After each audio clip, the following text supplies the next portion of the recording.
আচ্ছা, আজকে হচ্ছে আমাদের মোটামুটি লাস্ট ক্লাস বলতে পারি।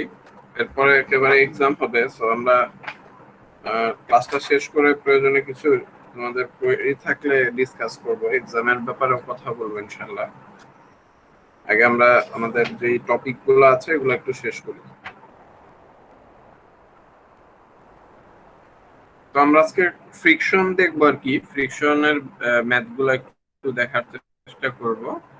ফ্রিকশনের ম্যাথের জন্য ধরো একটা এক্সাম্পল আগে দেই, যে ফ্রিকশন কি তোমরা এরকম জিনিস আগে দেখে আসছো? ফ্রিকশনের ম্যাথ এইচএসসি লেভেলেও করছো।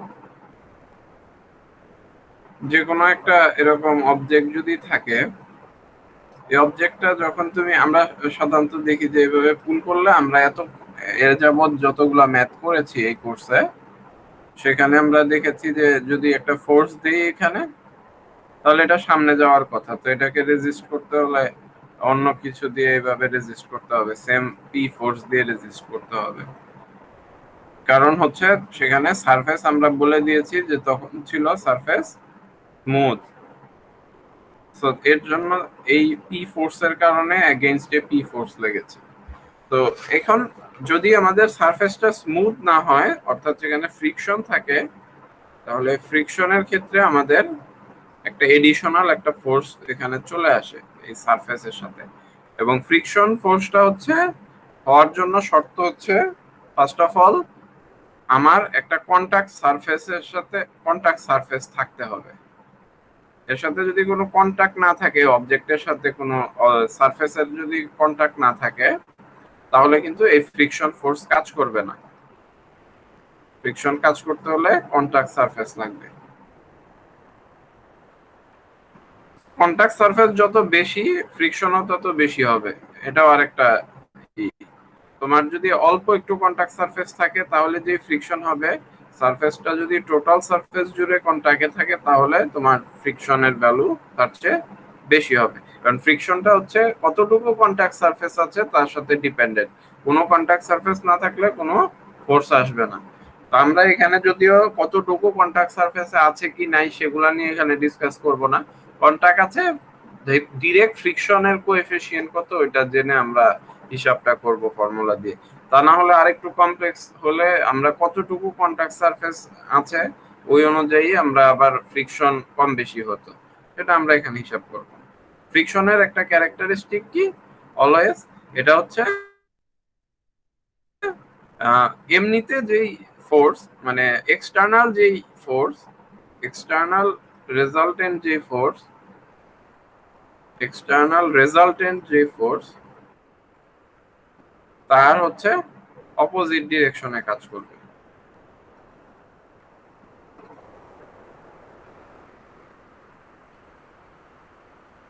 এক্সটার্নাল রেজাল্টেন্টের অপোজিট ডিরেকশনে কাজ করবে। তো কোনো যদি ফোর্স না থাকে তাহলে ফ্রিকশন কাজ করবে না, এটাও হচ্ছে কথা। এই কারণে এইটার মধ্যে এটা অন্তর্নিহিত, দেখো কথাটা, এক্সটার্নাল রেজাল্টেন্টের অপোজিট ডিরেকশনে কাজ করবে, মানে হচ্ছে এক্সটার্নাল রেজাল্টেন্ট যেদিকে থাকবে ফোর্স তার বিপরীত দিকে। তো এক্সটার্নাল রেজাল্টেন্ট যদি না থাকে, কোনো যদি ফোর্স না দেওয়া হয়, তাহলে কি হবে? তাহলে ফ্রিকশনও থাকবে না, স্বাভাবিক, তাই না? যদি তোমরা যে কোশ্চেন করো যে আমি যেখানে দেখানো হয়েছে পি এদিকে এদিকে পি, তখন তাহলে ফ্রিকশন কত হবে? যদি কোশ্চেন করি কি হবে? কোনো ফ্রিকশন থাকবে না, কারণ এক্সটার্নাল রেজাল্টেন্ট আমাদের কোনো নেই। আর যদি একদিকে শুধুমাত্র পি ফোর্স দেওয়া হয়, তাহলে ফ্রিকশন কত হবে? তখন তার ফ্রিকশনটা ক্রিয়েট হবে যে এটা যদি না থাকে, রেজাল্টেন্ট ফোর্স পি এদিকে, অথবা এখানে যদি আলাদা অন্য কোনো, এখানে যদি টুয়াইস পি থাকে, এদিকে যদি পি থাকে, তাহলে রেজাল্টেন্ট পি এদিকে, যেভাবেই হোক না কেন এদিকে পি আছে, সেই ক্ষেত্রে ফ্রিকশন ফোর্স কাজ করবে কোথায়? যেদিকে রেজাল্টেন্ট ফোর্স তার উল্টা দিকে, অপোজিট ডিরেকশনে একটা ফ্রিকশন ফোর্স কাজ করবে। ঠিক আছে? এরপরে ফ্রিকশন ফোর্স আবার হচ্ছে ফ্রিকশনের একটা কোএফিসিয়েন্ট আছে। এই ফোর্সটা সারফেস এরিয়া সেম থাকলেও সমান হবে না, যদি এই কোএফিসিয়েন্টটা ডিপেন্ড করে আবার হচ্ছে তোমার একই সারফেসের উপর কোএফিসিয়েন্ট ডিফারেন্ট হবে, যদি বডিটা ডিপেন্ড করবে যে ওয়েদার এটা কি মোশনে আছে নাকি নাই, ইন মোশন অর নট। তার মানে হচ্ছে কি যে এটা যদি জাস্ট টেন টু মানে এখানে স্ট্যাটিক অবস্থায় আছে বাট ডাইনামিক হতে চাচ্ছে, মোশনে যেতে যাচ্ছে, তখন এক ধরনের ফ্রিকশন হবে, সেটাকে আমরা বলি স্ট্যাটিক ফ্রিকশন, এবং কোএফিসিয়েন্টকে বলি স্ট্যাটিক ফ্রিকশন কোএফিসিয়েন্ট। আর যখন অলরেডি একটা বডি মুভ করতেছে একটা সারফেসের উপর দিয়ে, সে অলরেডি মুভেবল দিকে ভি ভেলোসিটিতে, পি ফোর্সের কারণেই ধরো যে ভি ভেলোসিটিতে এবং অ্যাক্সিলারেশন আছে এরকম, তো সেই ক্ষেত্রে এর অপোজিট দিকে যে ফ্রিকশন ফোর্স হবে তাকে আমরা বলবো কাইনেমেটিক ফ্রিকশন ফোর্স, এবং এর জন্য যেই কোএফিসিয়েন্ট তাকে কাইনেমেটিক কোএফিসিয়েন্ট বলবো। তো এনিওয়ে আমরা ফ্রিকশনের, এবং এই দুইটা কিন্তু ডিফারেন্ট, এই দুইটার ভ্যালু সেম হয় না, বাট আমরা হচ্ছে মূলত এখানে এফ এস স্ট্যাটিক ফ্রিকশন যেটা সেটার ম্যাথগুলাই দেখবো। তো এটা হচ্ছে ফ্রিকশন নিয়ে মোটামুটি কথাবার্তা, এবং এই ফ্রিকশনের ফোর্সটাকে ওভারকাম করতে পারলে রেজাল্টেন্ট ফোর্স যদি এক্সট্রা ফোর্স আরো থেকে যায় তখনই সেটা মুভ করবে আর কি। আর আরেকটা সিচুয়েশন যদি এমন হয় যে আমার যে ফ্রিকশন ফোর্স কাজ করছে এই অবজেক্টের উপরে, এই ফ্রিকশন ফোর্সটা যদি এই মানে এই পুলিং ফোর্স যদি ফ্রিকশন ফোর্সের একেবারে সমান হয়, বা রেজাল্টেন্ট ফোর্সটা যদি আমার ফ্রিকশন ফোর্সের একেবারে সমান হয়, সেই অবস্থাটাকে আমরা কি বলবো, ইমপেন্ডিং মোশন।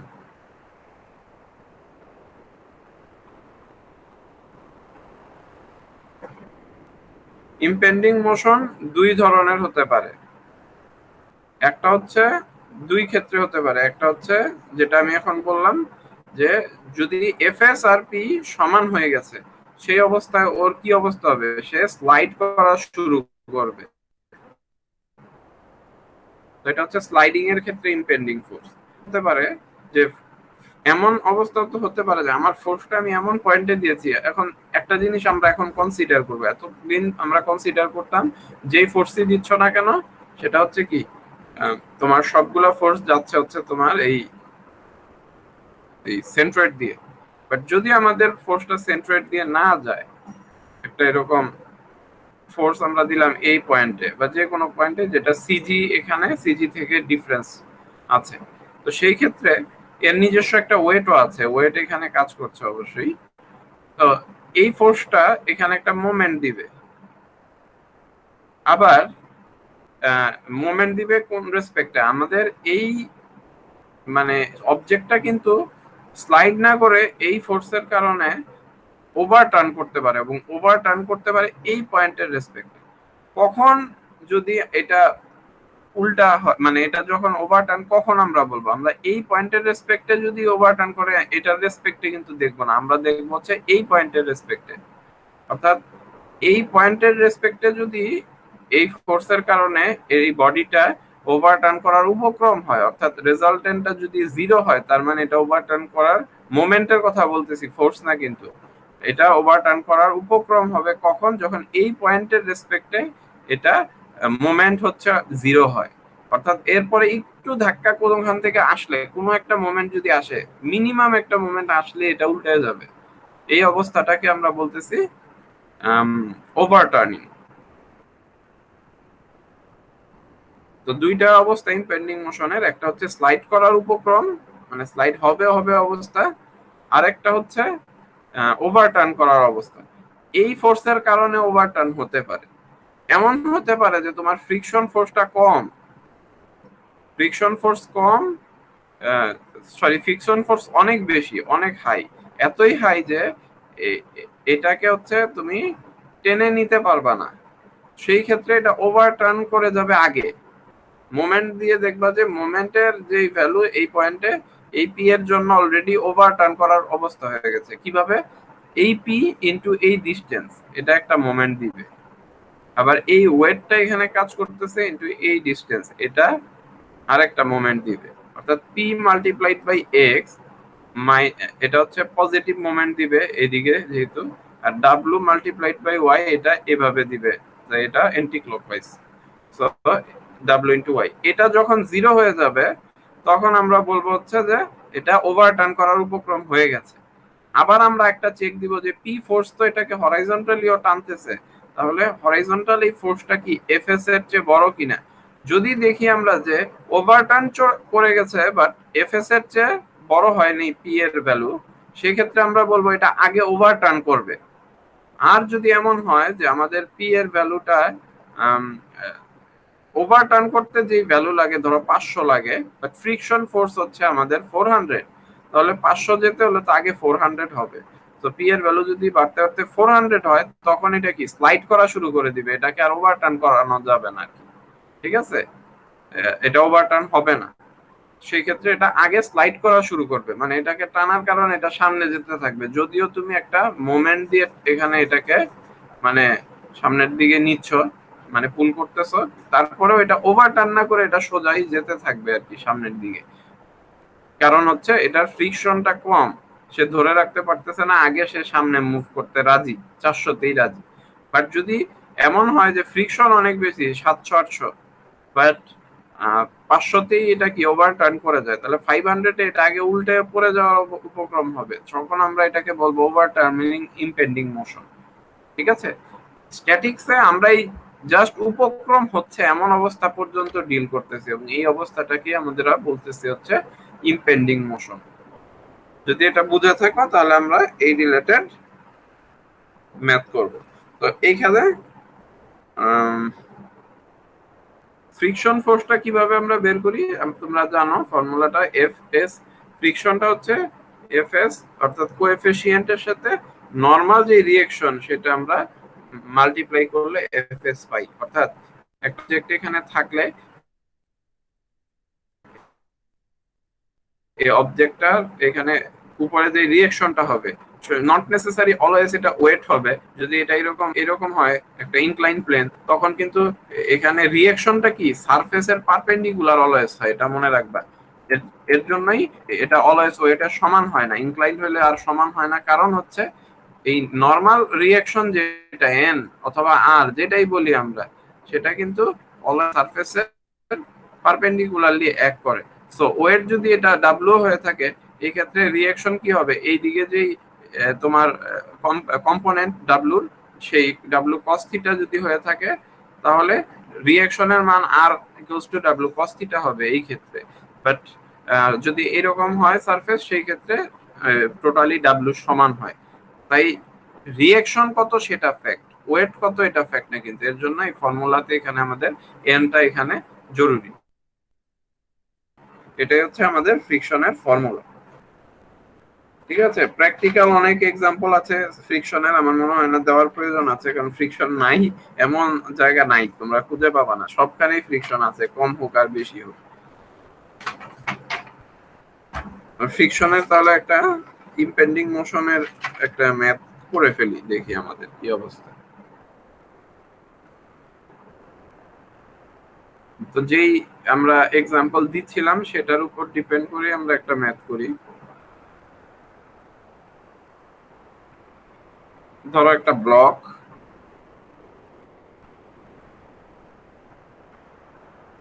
এখানে একটা ব্লক আছে, এই ব্লকের হাইট হচ্ছে 9 ইঞ্চ, আর এই ব্লকের উইথ হচ্ছে 4 ইঞ্চ। এটাকে হচ্ছে 8 ইঞ্চ 8 ইঞ্চ হাইটে এটাকে পুল করা হচ্ছে।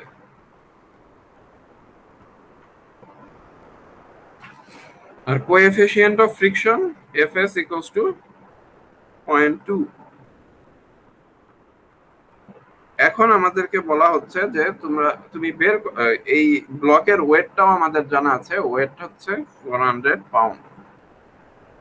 এখন আমাদের বের করতে হবে পি এর ফোর্স। প্রথম ফোর্স ইমপেন্ডিং, এটা মোশন হবে আইদার ওভারটার্ন হোক আগে, অথবা তোমার মানে স্লাইডিং শুরু হোক আগে, কোনো সমস্যা নাই। সেটা কোনটা আগে হবে সেটা বের করে বলতে হবে মিনিমাম কত ফোর্সটা আগে লাগবে আস্তে আস্তে যদি বাড়ানো হয় পি, প্রথমে কোন ফোর্সের জন্য এটা ইম্পেন্ডিং শুরু হবে, সেটা আইদার ফ্রিকশনের কারণে স্লাইডিং হতে পারে অথবা ওভার টিপিং হতে পারে। ঠিক আছে, ওভার টিপিং বলি আমরা, ওভার টিপিং। ঠিক আছে, তো এটা আমাদের বের করতে হবে আর কি। তো সেটা আমরা এখন দেখি আর কি, চেক করে কি অবস্থা। তো ম্যাথটা আমরা শুরু করব। এটার সেন্ট্রয়েড কোথায় আছে বলতো? এই ব্লকের সেন্ট্রয়েডটা কোথায় থাকবে? হোমোজিনিয়াস ধরেই বলতেছি আমরা।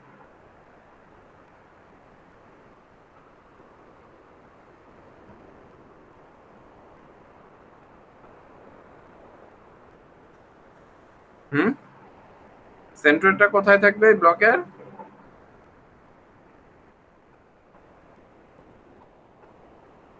আমি কথা শুনতে পাচ্ছি না। স্যার মিডিলেই তো স্যার। হ্যাঁ, মিডল। মিডল বলতে হচ্ছে কোথায়? একেবারে স্যার মিডিল স্যার এই যেখানে পয়েন্টে। স্যার মিডিয়ানটা যেখানে স্যার। অর্থাৎ এখান থেকে কত 4.5 উপরে, আর এদিক থেকে এখান থেকে 2। 2 ইঞ্চ। জি স্যার। আচ্ছা, তাহলে আমাদের এখানে আমরা এটা একটু অ্যাপ্লাই করব যে, আচ্ছা ফ্রিকশন কোএফিসিয়েন্ট যদি এত হয়, আচ্ছা ওয়েটটা কাজ করতেছে কিন্তু এই পয়েন্টে, ওয়েট হচ্ছে 400 এখানে কাজ করতেছে। ঠিক আছে, আর এইটা হচ্ছে আমাদের ওভার টিপিং চেক করার পয়েন্ট। এটাকে একটা নাম দেই, ধরো এ পয়েন্ট। আচ্ছা, এখন তাহলে ফ্রিকশন কত হবে, এটা হচ্ছে আমাদের কোশ্চেন। এখন হরাইজন্টালি এই সারফেসের কন্টাক্ট এরিয়ার সাথে প্যারালেলি যেই এক্সটার্নাল ফোর্স, আমি ওখানে বলতে একটা জিনিস ভুলে গেছি, রেজাল্টেন্ট মানে কিন্তু এই এক্সটার্নাল রেজাল্টেন্টটা কি, সারফেস যেই বরাবর তার প্যারালেল রেজাল্টেন্ট। এই ওয়েটের কারণে কিন্তু এখানে এই ফ্রিকশনের সাথে এই ফ্রিকশন ডিপেন্ডেন্ট না। ফ্রিকশনটা হচ্ছে অবশ্যই ডিপেন্ডেন্ট, অবশ্যই, কারণ এই নর্মাল রিঅ্যাকশনের সাথে মাল্টিপ্লাই করে বের করতে হবে এই হিসাবে। কিন্তু এই এক্সটার্নাল রেজাল্টেন্ট যেই দিকে, এটা বলতে বোঝানো হয়েছে প্যারালেল যেই রেজাল্টেন্ট সেটার কথা। প্যারালেল না হলে অন্য কোনো ভার্টিক্যাল ফোর্সের জন্য, এই ডাব্লিউর জন্য এক্সটার্নাল রেজাল্টেন্ট এখানে ক্যালকুলেট হবে না, যদি আমরা ফ্রিকশনের জন্য বের করতে চাই আর কি। আচ্ছা, তাহলে এইরকম যদি হয় তাহলে ফ্রিকশন কত হবে? নর্মাল রিঅ্যাকশন তখন কিন্তু তোমার 400ই হবে। তখন ফ্রিকশন ফোর্স কত হবে? এইদিকে কাজ করবে friction force, Fs multiplied by n, that is 0.2 multiplied by 400, অর্থাৎ হচ্ছে কত, 80 পাউন্ড।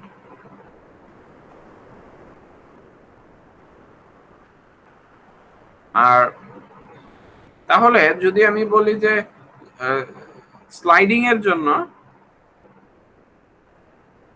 স্লাইডিং এর কেসের জন্য আমাদের রেজাল্টেন্ট তাহলে করো, সামেশন অফ fx 0 করো, তাহলে কত হতে হবে?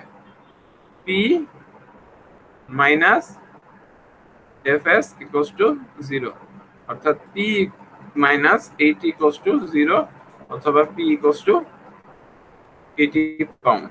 এটা যদি স্লাইডিং করতে হয় তাহলে p 80 লাগবে। আমরা দেখবো যে ওভার টিপিংটা কি, এর আগে হবে না পরে? পরে হলে এটাই অ্যান্সার, আর আগে হলে ওইটা অ্যান্সার। ওভার টিপিং হবে আগে হলে, দেখি ওভার টিপিং হয় কিনা। ওভার টিপিং এর জন্য আমাদের নিতে হবে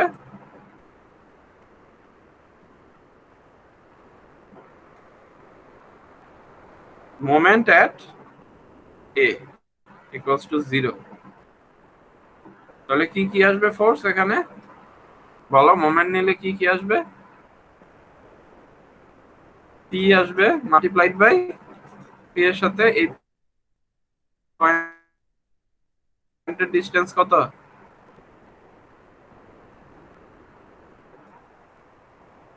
আর এই ডাব্লিউর সাথে ওয়েটের সাথে এই ডিসটেন্সটা, এটা হচ্ছে 2 ইঞ্চ, এবং এটা হচ্ছে অ্যান্টি ক্লকওয়াইজ দিবে, সো এটা নেগেটিভ। ডাব্লিউ মাল্টিপ্লাইড বাই 2 ইকুয়ালস টু 0। তো p multiplied by 8 minus 400 multiplied by 2 equals to 0, অর্থাৎ p equals to 400 multiplied by 2 divided by 8।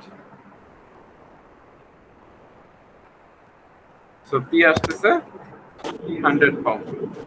তো আমাদের কোনটার কেজে কম আসতেছে, আগে স্লাইড করবে, অর্থাৎ ফ্রিকশনটা কম, ফ্রিকশনটা এত কম যে আগে এটা স্লাইড করা শুরু হবে, কিন্তু ওভার টিপ করবে না, ওভার টিপিংটা আরো পরে হবে।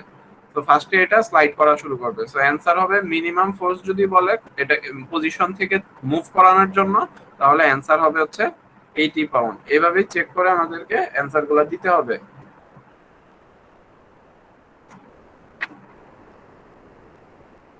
তো এটা ছিল খুবই একেবারে বেসিক লেভেলের একটা এক্সাম্পল। এখান থেকে এখন তোমাদের মনে করা যায় কোয়েশ্চেন আরো কঠিন বানানো সম্ভব, কেমন? অর্থাৎ আমরা এই ফোর্সটাকে যদি আমরা এভাবে পি না দিয়ে একটা অ্যাঙ্গেলের সাথে দেই, তখন আবার এটার হরাইজন্টাল কম্পোনেন্ট কত হবে ওইটা নিতে হবে। আর নরমাল ডিরেকশন বের করার ক্ষেত্রে এখানে ডাব্লু আছে 400, আর এটার একটা ভার্টিক্যাল কম্পোনেন্ট হবে যত, ওইটাকে বাদ দিয়ে বাকিটুকু হবে এন। অর্থাৎ উপরে যদি ধরো 100 থাকতো, তাহলে 400 মাইনাস 100 300 হতে হইতেছে এখানে এন। তখন তো এরকম আরো কমপ্লেক্স করা যায়। তারপরে ধরো এই ফোর্সটা এইভাবে আমরা দিব না, এই ফোর্সটা আমরা ধরো যে এভাবে দিয়ে একটা পুলির সাহায্যে এখানে দেখো, একটা পুলির সাহায্যে এখানে পুল করতেছি। এই পুলির টেনশন, এটা ফ্রিকশন লেস পুলি না। তো সেই ক্ষেত্রে পুলির ফ্রিকশন লেস না হলে এখানে যে থিটা কন্টাক্ট এবং পুলির যে ফ্রিকশন এটা জানা থাকলে এই পাশে টি টি যদি জানি তাহলে এই পাশে কত হবে ওই অনুযায়ী আবার এটা ক্যালকুলেট করতে হবে। মানে আরেকটু কমপ্লেক্স করে দেওয়া যায় কোশ্চেনটাকে। পুলির ব্যাপারটা একটু আমরা দেখি। পুলির ফ্রিকশন যখন হবে, ফ্রিকশন পুলি আমরা এর আগে বলেছিলাম যে ফ্রিকশন পুলির কথা, আমরা ডেরাইভেশন গুলো এখন স্কিপ করতেছি আমাদের টাইম শর্টেজের জন্য, বাট আমাদের জাস্ট ফর্মুলা গুলো একটু দেখে রাখবো। একটা পুলি এরকম পুল করে দেখি, তো এটার নাম পুলি, যেটার মাধ্যমে পুল করতে হয়।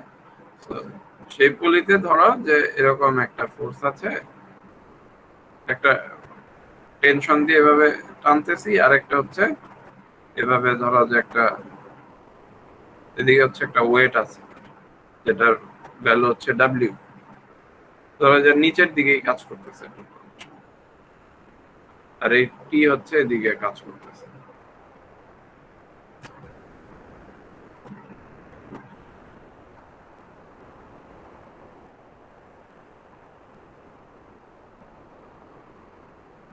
এদিকে এটাই কাজ করতেছে, আর হচ্ছে ডাব্লিউ কাজ করতেছে হচ্ছে এদিকে।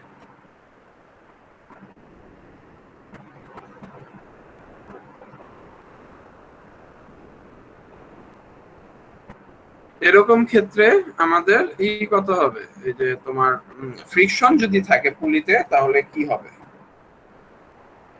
পুলির ফর্মুলা হচ্ছে T1 equals to T0 exponent হচ্ছে মিউ থিটা। এটা হচ্ছে আমাদের পুলির formula. whereas T1 is greater than T0, এটা হচ্ছে আমাদের এই ক্ষেত্রে ফর্মুলা। অর্থাৎ এটা যেটা হচ্ছে তোমাকে নেয়ার চেষ্টা করতেছে যেদিকে, সেদিকে কত দূর নিতে পারবে। একটা কথা হচ্ছে যদি ফ্রিকশনলেস পুলি হয়, এখানে একটা জিনিস বুঝো এটা কিভাবে আসলো জিনিসটা।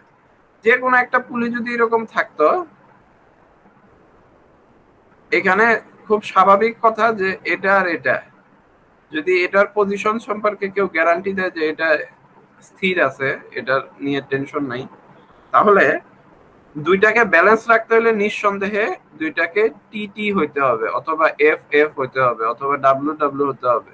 দুই দিকে ফোর্স যদি সমান হয় তাহলেই শুধুমাত্র কোনো দিকে মুভ করবে না, যদি এটা ফ্রিকশনলেস হয়। আমার কথা কি বুঝতে পারতেছো? স্যার ফ্রিকশনলেস অথবা স্মুথ যেটাই বলি যদি হয়, তখন দুই দিকে যদি ফোর্স সমান হয় তাহলেই শুধুমাত্র এটা ব্যালেন্স থাকবে। কিন্তু কিন্তু যখন আমরা বলতেছি যে একটা ফ্রিকশন আছে, এখানে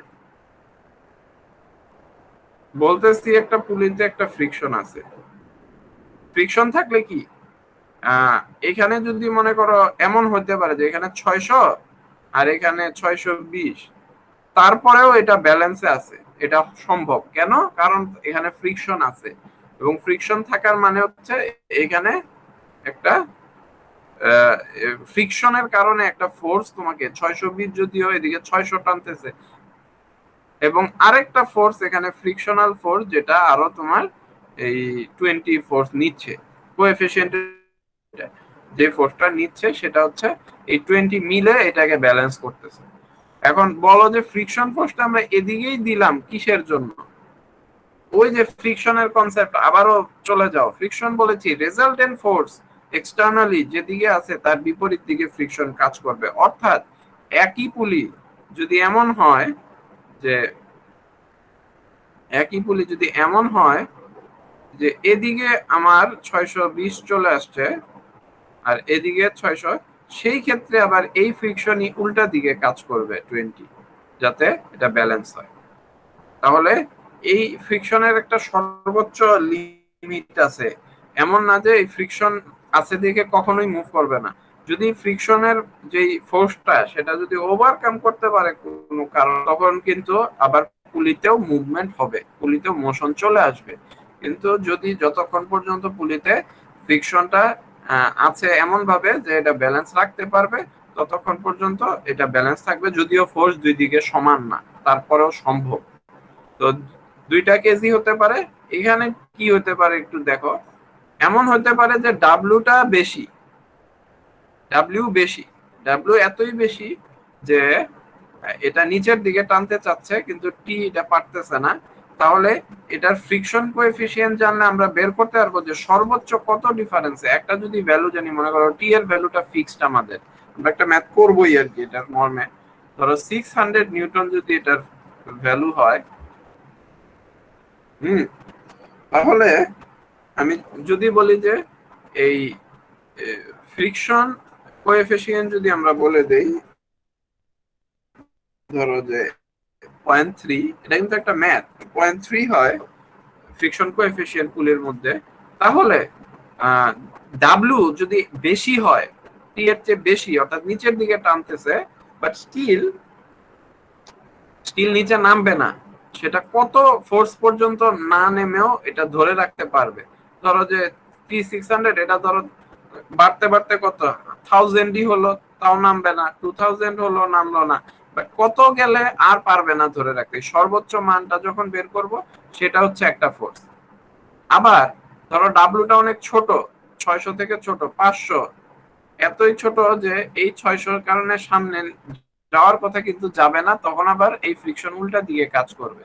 এবং এতই ছোট যে উল্টা দিকে যেতে যেতে 500 না হয়ে 400, 300, কিন্তু কত নিচে আসলে এটা উপরের দিকে যেতে থাকবে। তো দুই ক্ষেত্রে ফর্মুলা হবে দুই রকম। এই যে এই ফর্মুলাটায় T1 গ্রেটার বি, যেটা বড়, অর্থাৎ যদি আমি 600 এটা বেশি, এটা কমতেছে, তখন হয়, তখন এই টি হবে এখানে T1, অর্থাৎ T1 বড়। আর যখন ডাব্লিউ আস্তে আস্তে আমরা বাড়াচ্ছি কিন্তু তাও স্ট্যাটিক থাকবে কততে, ওইটা বের করতে চাই, তখন ডাব্লিউ হবে হচ্ছে T1 আর টি নট হবে হচ্ছে এই টি। আমার কথা কি বুঝাতে পারছি তোমাদেরকে? জি স্যার। আচ্ছা। আর এই থিটাটা হচ্ছে অ্যাঙ্গেল অফ কন্টাক্ট, অর্থাৎ এই পুলিটা সেন্টারের রেসপেক্টে যদি চিন্তা করি, এদের মধ্যে অ্যাটাচমেন্টটা আছে, এটা হচ্ছে থিটা। সেটা নট নেসেসারি যে এটা তোমার থিটার ভ্যালু একেবারে এটা কত 360 পর্যন্ত থাকতে পারবে এমন না। এটা আমার যদি টার্ন হয়, এমন হয় যে অনেক পুলিতে তোমরা দেখবা যে যে এরকম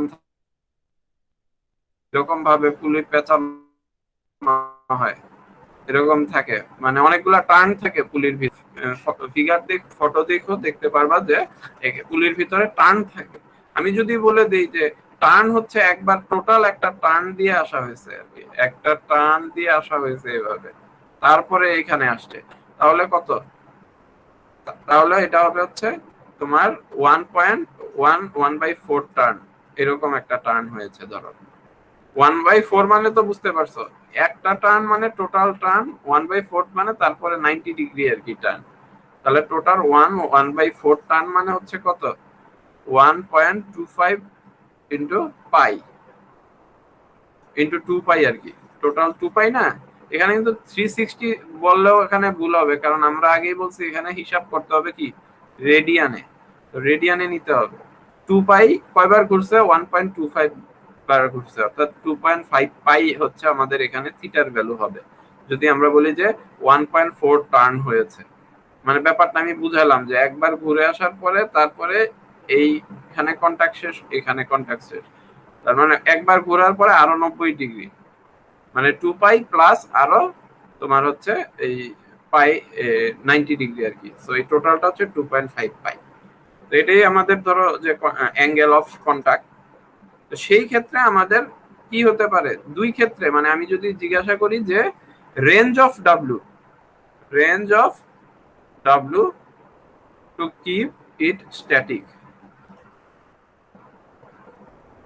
অথবা রেস্ট পজিশনে রাখতে হলে রেঞ্জ অফ ডাব্লু কত থেকে কত হতে হবে মানে কমতে কমতে কত কমের কম হওয়া যাবে না 300 200 কত কম হওয়া যাবে না যার চেয়ে কম হলে এটা উপরে এই টি এর কারণে যাওয়া শুরু করবে এদিকে আবার বাড়তে বাড়তে কত বেশি হওয়া যাবে না যাতে এটা নিচে যাওয়া শুরু করে এই দুইটাই আমাদের বের করতে হবে রেঞ্জটা এটাই হচ্ছে আমাদের এখানে কোয়েশ্চেন তাহলে আমরা ফার্স্টে এখানে চিন্তা করি যে আমাদের এই পুলি দিয়ে এটা হচ্ছে টি তো 600 ফিক্স বলে দিয়েছি তাহলে ডাব্লু কত ভ্যারি করতে পারে আমরা ফার্স্টে ধরি যে ইমপেন্ডিং মোশনটা হচ্ছে ডাউনওয়ার্ড ফার্স্ট কেজে আমরা ধরি যে ইমপেন্ডিং মোশন অফ ডাব্লু তোমরা একটা জিনিস খেয়াল করছো যে এইখানে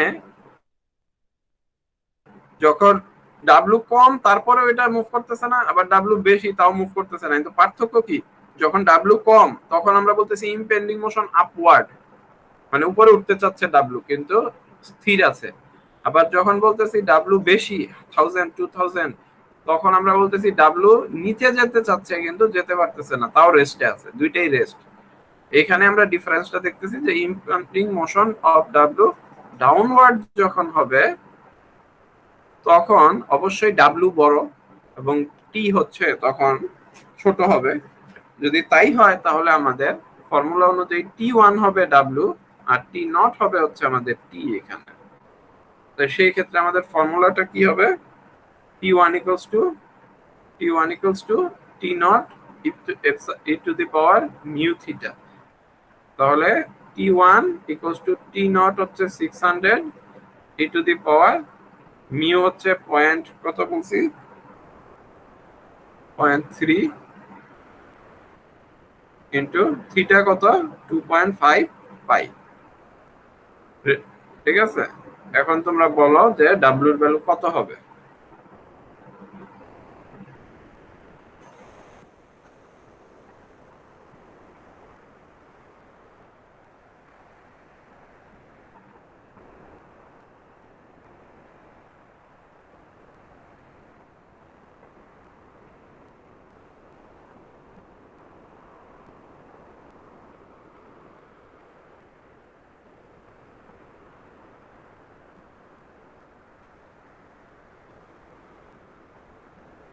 কত হয়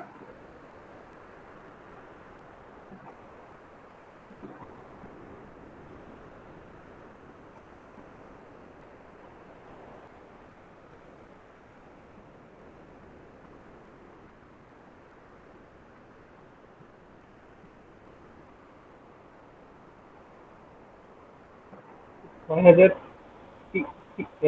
6330 আচ্ছা দশমিক 4 6330 আমরা লিখলাম এত নিউটন এটা হচ্ছে যখন ডাউনওয়ার্ড মানে বাড়তে বাড়তে 6 দেখো কত এটা 600 অথচ এটা 6330 হলেও এটা নিচে মুভমেন্ট হবে না কোনো আবার উপরের ক্ষেত্রে দেখি যে ইমপেন্ডিং মোশন আপওয়ার্ড মানে টি তখন বেশি ডাব্লু কম ইমপেন্ডিং মোশন এবং এটা কিন্তু আরো বাড়ানো সম্ভব যদি আমরা এই টার্ন আরো বাড়িয়ে দিই। টার্ন যদি আরো বাড়ে তখন এই যে এইটা কিন্তু আরো বেড়ে যাবে আর তখন আরো বেশি নিতে পারে।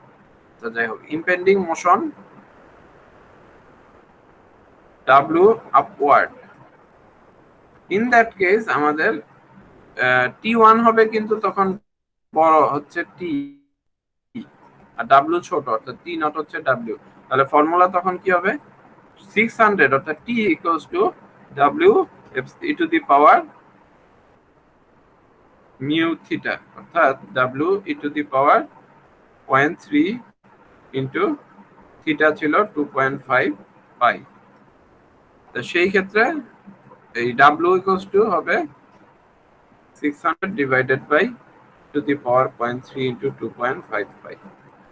পরে বলো কত হয়, কত নিতে পারবে সে, এটা বলো।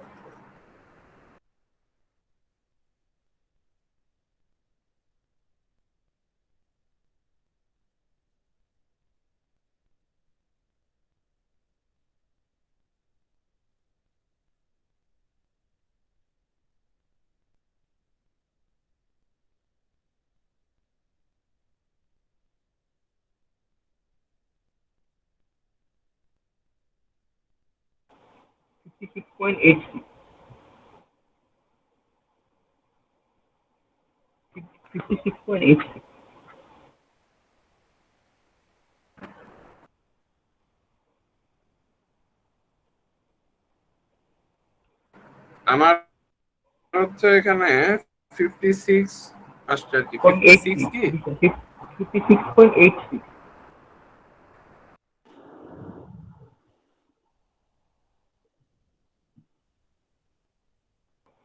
আচ্ছা আচ্ছা আচ্ছা, ঠিক আছে।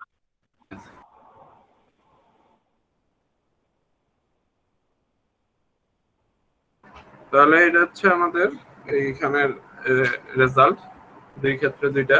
অর্থাৎ রেঞ্জটা কি দেখো, ডাব্লিউ হচ্ছে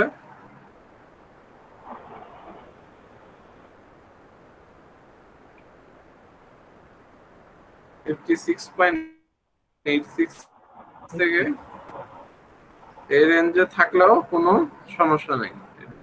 এটা 600, বাট এটা এই রেঞ্জের মধ্যে যদি থাকে তারপরেও কোনো মুভমেন্ট নেই। এটা হচ্ছে আমাদের ম্যাথ এক্সাম্পল। কারণ একটা, এটা হচ্ছে অ্যাসাইনমেন্ট দিয়ে দিচ্ছি, এটা নিজেরা করবে।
ওয়েট হচ্ছে এখানে 250 পাউন্ড। একটা রোপ আছে এখানে, রোপ দিয়ে এটাকে টানা।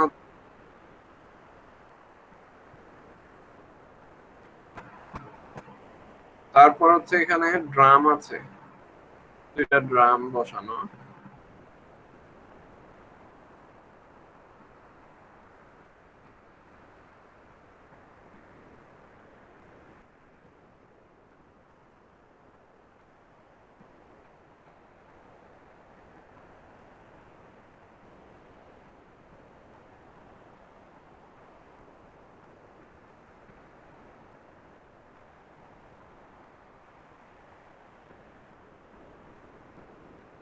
শুনে যাচ্ছি। ড্রামে জাস্ট এটা টাচ করে গেছে কিছু কিছু সারফেসে, আর এটা যে হচ্ছে এখানে ডাব্লিউ ফোর্স আছে, এটা ডাব্লিউ একটা ওয়েট,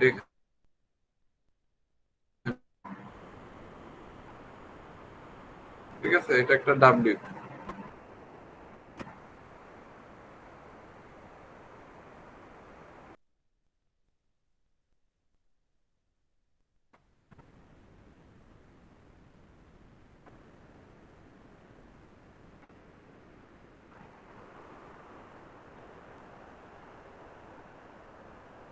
ডাব্লিউ এ হচ্ছে 250 এখানে যেটা দিয়েছে, আর এটা হচ্ছে ডাব্লিউ, এটাই বের করতে হবে এটা কত হবে।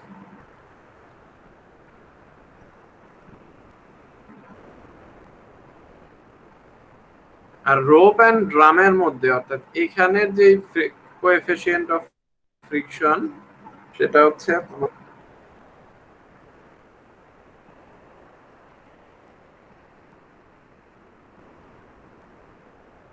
0.4, এটা হচ্ছে 0.4, এখানে যে ফ্রিকশন কোএফিসিয়েন্ট সেটা হচ্ছে 0.4 দুইটার ক্ষেত্রে। তাহলে এখানে কতটুকু টাচ করবে, এটা হচ্ছে টোটালি কতটুকু কন্টাক্ট সারফেস, বুঝতেই পারতেছে এতটুকু জাস্ট কন্টাক্ট সারফেস, অর্থাৎ হচ্ছে π/2 হচ্ছে কন্টাক্ট সারফেস এখানে থিটার ভ্যালু, ঠিক আছে। আর এখানে থিটা কত, যেহেতু 30 ডিগ্রি অ্যাঙ্গেল, এখানে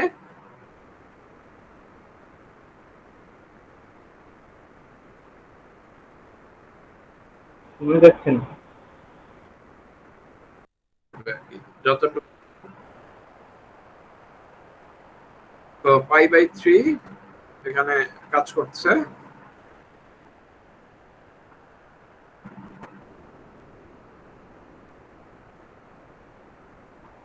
তাহলে এটা আমরা হচ্ছে দেখবো এখানে যে কিভাবে এটা তোমরা হচ্ছে অ্যাসাইনমেন্ট হিসেবে করবা।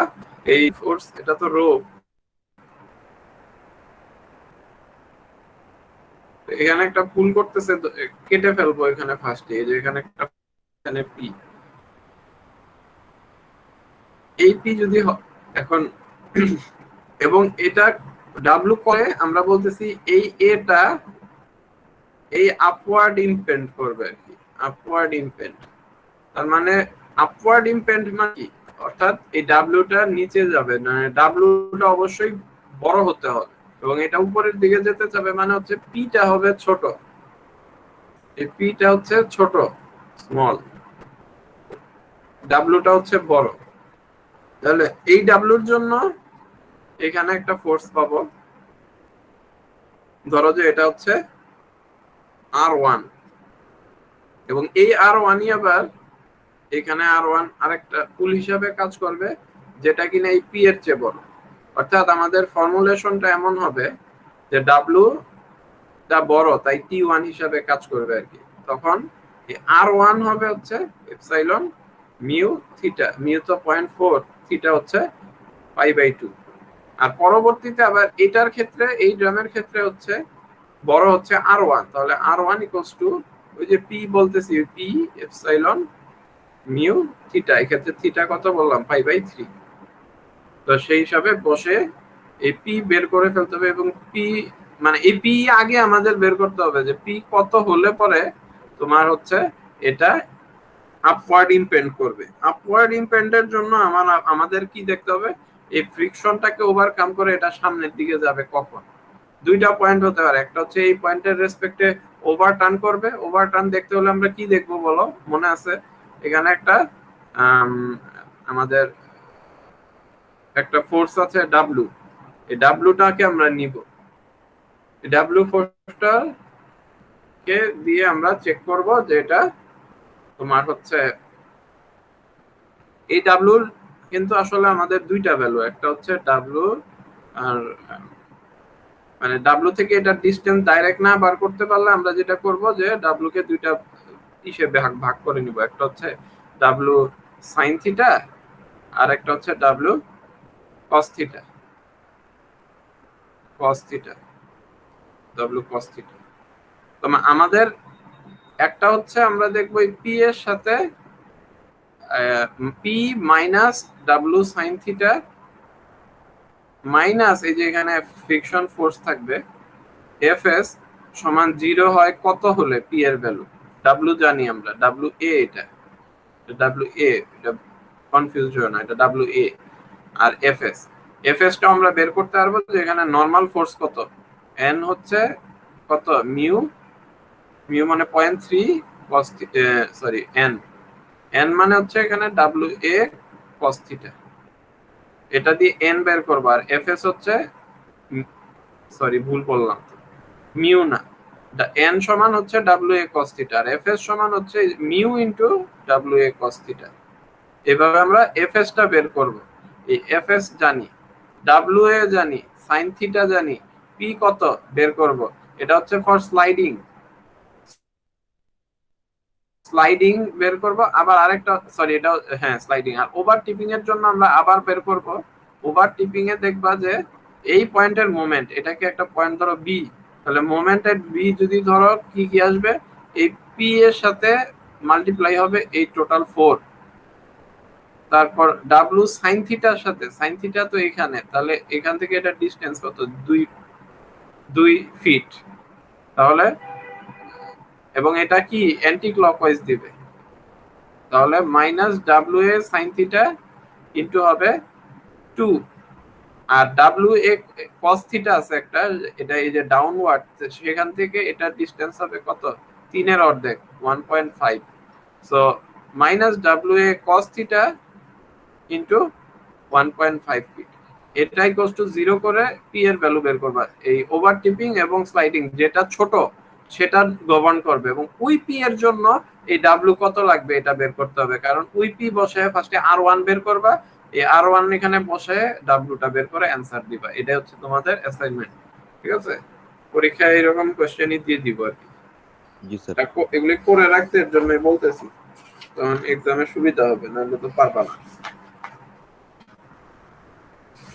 তো আমরা এখানে আর ম্যাথ করবো না, ট্রাই করেছি মোটামুটি, ধরো যে এটাই চেষ্টা করো, সেটাই আমাদের জন্য ইনশাআল্লাহ যথেষ্ট হবে। আমরা এখন একটু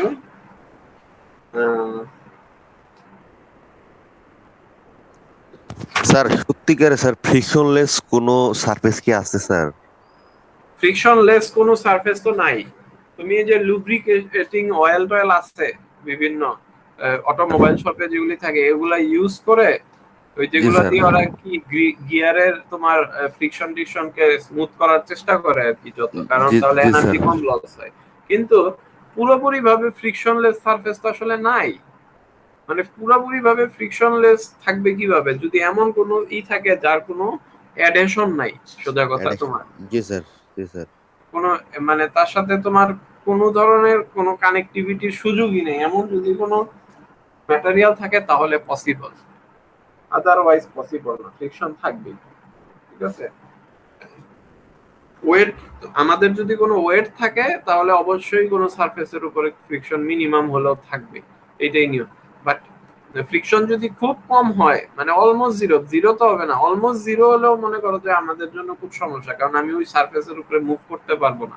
যেমন আইসের উপরে হাঁটা কষ্ট স্বাভাবিক, তারপরে তোমার বিভিন্ন রকম স্মুথ সারফেস দেখবা যে আমরা দাঁড়াইতে পারি না, মুভ করে যাই, কারণ কি, কারণ আমরা কিন্তু অ্যাজ এ হিউম্যান বিং আমরা কিন্তু পুরোপুরি স্টেবল না। আমরা যতই বলো আমরা একটু হলেও এদিক ওদিক নড়াচড়া করি আর কি, আমরা একটু হলেও এদিকে ওদিকে নড়াচড়া করতেছি, এই মুভমেন্টের জন্যই হচ্ছে আমরা পড়ে যাওয়ার মতো উপক্রম হয়।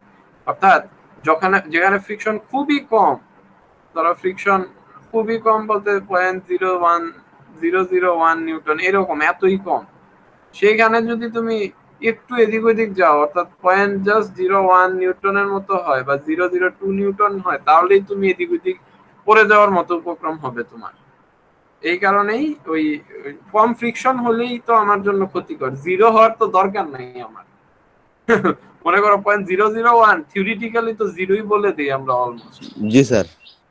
জিরো একেবারে অ্যাবসলিউট থাকা না থাকার মধ্যে খুব একটা ডিফারেন্স নাই ফ্রিকশন, যেখানে কম ওইটা জিরোই ধরে নেওয়া যায়, আমাদের জন্য সমস্যা।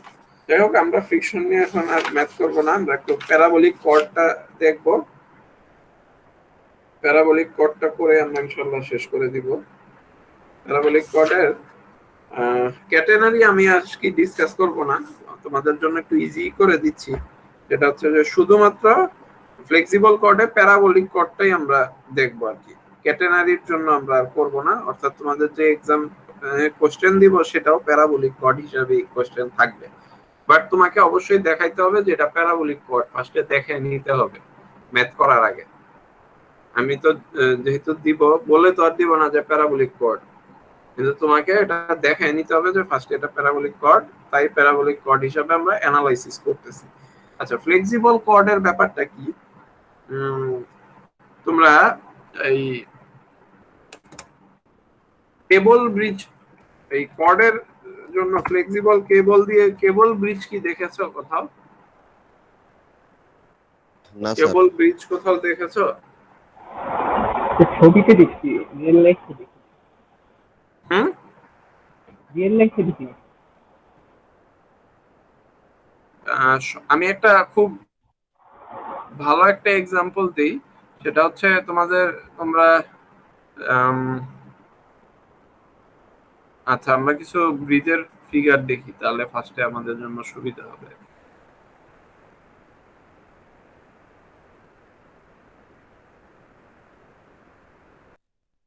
আমাদের কোন ধরনেরই মানে ব্রিজ কোনটা, কিরকম ব্রিজ? এই যে তোমাদের সামনে মেট্রো রেল হচ্ছে, তোমরা কি কোশ্চেন করছো, বা এক্সপ্রেসওয়ে হচ্ছে, ফ্লাইওভার হচ্ছে, সবগুলা কি একই রকম কনস্ট্রাকশন? না, তোমাদের কিন্তু কোশ্চেন গুলো তোলা দরকার যে কোন স্ট্রাকচারটা আমাদের কিরকম স্ট্রাকচার, কিসের উপর বেসিস করে স্ট্রাকচার করছে। ব্রিজ সব একরকম না, এমন না যে আমরা যে ব্রিজ বানাচ্ছি সবাই একই ব্রিজ। এটা কি তার মানে ব্রিজের টাইপ ক্যাটাগরি ডিফারেন্স, এবং ডিফারেন্স যেহেতু ক্যাটাগরি, সেহেতু আমাদের তোমার হচ্ছে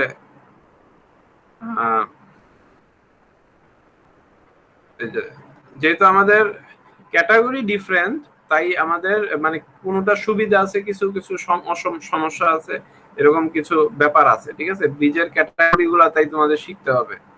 এই যে কেবল ব্রিজ, এখানে দেখতে পারতেছো list of cable bridge, bridges cable, মানে অনেকগুলা ব্রিজ আছে এখানে, দেখলে তোমরা বুঝতে পারবে। এগুলোর মধ্যে মূল বৈশিষ্ট্য কেবল কেন, কেবলের কাজটা কি আসলে? কেবল আমি আগেই তোমাদেরকে বলছি ম্যাথের শুরু থেকে যে দেখো, কেবল কিন্তু টেনশন ছাড়া কম্প্রেশন নিতে পারে না। শুধুমাত্র টেনশন হলেই কেবল ব্রিজ কাজ করতে পারবে, আদারওয়াইজ কেবল কিন্তু কোনো কাজের না। ঠিক আছে, তো আমরা যে এই যে দেখো এখানে যতগুলি কেবল ব্রিজ আছে, আমি যদি ইন্ডিয়ার একটা হায়দ্রাবাদের এই এক্সাম্পলটা দেখি, ঠিক আছে, এই ব্রিজ এটা কিন্তু কেবল ব্রিজ, অর্থাৎ টেনশন দিয়ে এটাকে ধরে রাখা হয়েছে দুই দিক থেকে, যেদিকেই যেতে নেক অন্য দিক থেকে টেনশন হবে আর কি, এই কারণে এটা দাঁড়িয়ে আছে এভাবে। এটা একটা টেনশন ব্রিজ, অর্থাৎ এইখানে প্রত্যেকটা পয়েন্টে টেনশন কাজ করতেছে। ঠিক আছে, কেবল ব্রিজের মধ্যেও যদিও অনেকগুলা ক্যাটাগরি আছে, ঠিক আছে, এগুলি সব কেবল ব্রিজ। ঠিক আছে, একেবারে কমন টাইপ অফ একটা কেবল ব্রিজ যদি আমরা বলি, আমরা এই ধরনের কেবল ব্রিজ নিয়ে কাজ করব আর কি।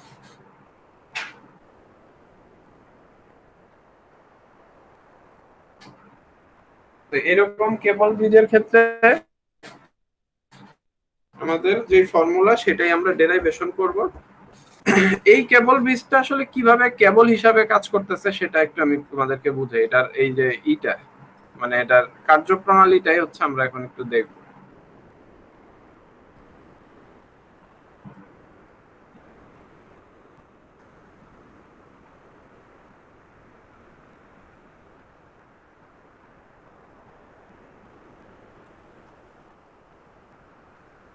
এই যে এটা ধরো স্প্যান, মানে আমাদের লোডটা ট্রান্সফার কিভাবে হচ্ছে, লোড ট্রান্সফারিং মেকানিজমটা আমাদের জানতে হবে আসলে।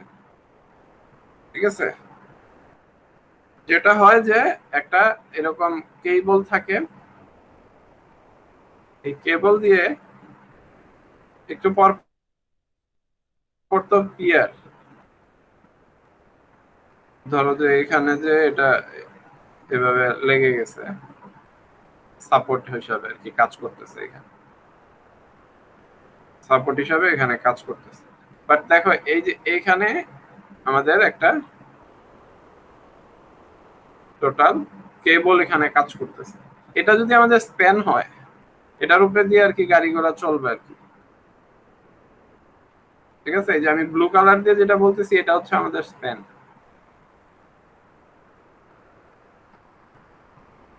এই স্প্যানের যে লোডটা আসবে, লোড অবশ্যই নিচের দিকে পড়ে যেতে চাবে এটা, কিন্তু এটাকে আমরা ধরে রাখতেছি কিসের মাধ্যমে? কেবলের মাধ্যমে। কেবল দিয়ে আমরা একটা নির্দিষ্ট ইন্টারভাল পর পর এরকম ধরো যে কেবল ইউজ করে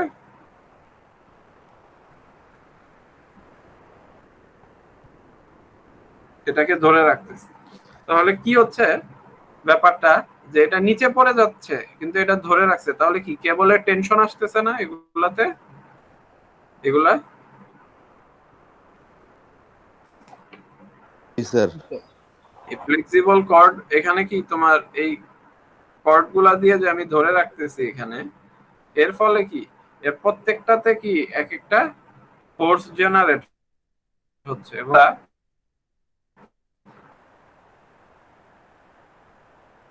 ফ্রি বডি ডায়াগ্রাম নিয়ে দেখবো যে আমরা এভাবে ফোর্স গুলা কাজ করতেছে। আর এখানে একটা সাপোর্ট, এটাকে আমরা ধরি এখানে ধরো পুলির মাধ্যমে বা সামথিং ডাইরেক্ট অ্যাটাচমেন্টের মাধ্যমে এখানে আটকানো আছে, বা এখানে ডাইরেক্ট অ্যাটাচমেন্টের মাধ্যমে আটকানো আছে। কনসিডারেশনটা হচ্ছে এই টোটাল কেবলটা, উপরের এই পোর্শনটা যেটা আমরা এখানে দেখালাম, যে এই অংশটা হচ্ছে আমাদের কনসিডারেশন। নিচে এই মেকানিজম হয়ে উপরে চলে আসছে লোড, এর কেবল আমাদের কিভাবে কাজ করে। তার মানে এরকম একটা কেবল যখন আসবে, একটা হচ্ছে এটা হচ্ছে একেবারে টপ পয়েন্ট, এটা দুই রকম হতে পারে, নট নেসেসারি যে এই সাপোর্টের সাথে এই সাপোর্টের তোমার হাইট একই হাইটে থাকবে, সব ক্ষেত্রে হয় না, কিন্তু আমরা ব্রিজ ডিজাইন গুলা করলে দেখা যায় দুইটা একই লেভেলে থাকে আর কি, নট নেসেসারি যে একসাথে থাকবে। কখনো এমন হয় যে এটা নিচে এটা বেশি উপরে এরকম হয়, কখনো এটা উপরে এটা নিচে এমন হয়, কখনো সমান লেভেলে হয়। ঠিক আছে, এরকম ডিফারেন্স আছে। তো সেটা যেভাবেই হোক, আমাদের হিসাবটা হচ্ছে যে এই কেবলে একটা তো হচ্ছে সেলফ ওয়েট আছে, সেলফ ওয়েট একটা থাকে, সেলফ ওয়েটের কারণে কেবলের একটা ইউনিফর্মলি উপর সেলফ ওয়েট কাজ করতেছে। আরেকটা হচ্ছে যে নির্দিষ্ট ইন্টারভালে যে আমরা এই ফোর্স গুলা বলেছি, এই ফোর্স গুলাও তো এটার উপরে কাজ করতেছে, এখানে এই ফোর্স গুলাও তো এখানে কাজ করবে একটা নির্দিষ্ট ইন্টারভাল পর পর। তো আমরা আমাদের হিসাবের সুবিধার্থে যেটা ধরে রাখি যে এটাকে একটা ইউনিফর্মলি ডিস্ট্রিবিউটেড লোড হিসাবে আমরা একটা, এই যে এইভাবে বলি না, আমরা বলি এইভাবে যে একটা ইউনিফর্মলি ডিস্ট্রিবিউটেড লোড হিসাবে এখানে কনসিডার করতেছি যে এত। তো বলতে পারো যে আসলে ইউডিএল এর সাথে তো এরকম গ্যাপে গ্যাপে ফোর্স যেটা এটা আসলে যায় না, তাহলে আমরা ডাব্লু দিয়ে করলে কি আমাদের ক্যালকুলেশন ঠিক হবে? হ্যাঁ, ডাব্লু দিয়ে করতেছি, এটা একটা আমাদের অ্যাজাম্পশন। ঠিক আছে, আমাদের এইখানের অ্যাজাম্পশন হচ্ছে যে আমরা একটা ডাব্লু হিসাবে ধরে নিব, এখানে এমন ভাবে ধরবো যাতে টোটাল যে লোডটা আছে এই লোডের কারণে যা লোড আসবে এই ডাব্লু দিয়ে করলেও আমাদের টোটাল লোডটা ওই রকমই আসবে, এবং কিছু ক্ষেত্রে হয়তো বেশিও ধরে নেই। কারণ তোমার হচ্ছে এরকম, আমরা ওই বিমের ক্ষেত্রে যদি ম্যাথ করো তোমরা দেখবা যে এই কনসেন্ট্রিক ফোর্সের জন্য যে লোড যেরকম আসে তার জন্য যে বেন্ডিং মোমেন্ট ডায়াগ্রাম, তার চেয়ে কিন্তু ইউডিএল এর জন্য যে বিমের বেন্ডিং মোমেন্ট ডায়াগ্রাম ওইটা কিন্তু আরেকটু কি হয়, ছোট হয়, বড় হয় না কিন্তু। সেই ক্ষেত্রে এর জন্য ডাব্লু ধরলে একটু বাড়ায় নিতে পারি আমরা। তো সেটা আমাদের এখানে বিবেচ্য বিষয় না, কারণ এখানে আমরা পার হরাইজন্টাল, এখানে কিন্তু ডাব্লু বলে দেই যে পার হরাইজন্টাল ফিট। এরকম বলে দিই, মানে হচ্ছে এটাকে তুমি এই কেবলের লেন্থ ধরে করবা না যে কেবলের লেন্থ জুড়ে এত আছে, তুমি ধরবা যে এই সাপোর্ট থেকে এই সাপোর্টের ডিসটেন্সে, হরিজন্টাল ডিসটেন্সে ডাব্লিউ কত, এরকম ভ্যালু আমরা দিয়ে দিই। এখন সেটা কিভাবে ধরবো, কত বাড়ায় ধরবো, সেটা আমাদের এই কোর্সে বুঝার দরকার নাই। আমাদের হিসাবটা হচ্ছে আমরা পার হরাইজন্টাল ফিটে ডাব্লিউর ভ্যালু একটা ধরে দেওয়া থাকবে, ওই অনুযায়ী আমাদের এই ম্যাথটা সলভ করতে হবে। সেভাবে অ্যাজাম্পশন করে নিলে আমাদের ম্যাথটা যা রেজাল্ট আসবে সেটা মোটামুটি আমাদের জন্য রিলায়েবল। ঠিক আছে, এখন